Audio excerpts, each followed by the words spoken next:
Hey guys, I also told you guys that XRP needed to break that $90 barrier, the 90 cent barrier, from back in 2018 to actually cross over and head towards the next barrier, which is around $1.15, and it actually just did that. It actually hit 92 cents.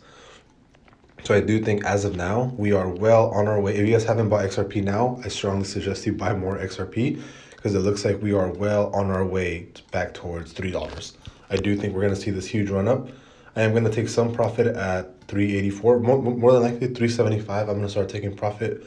But as of right now, it does look like we're set up to go back all the way up to $3. More than likely, I do think we're going to pass the 384 all-time highs of XRP. It does seem like we're headed that way, and I wouldn't be surprised if we do touch maybe something like $10 this time. I'll probably add more to my position right now, and then kind of we'll see where we're headed. But I do think this time, because we already broke the 90 cent barrier, we're headed back to $1.15, and then if we break that, I do think we're headed straight to 384, possibly $4.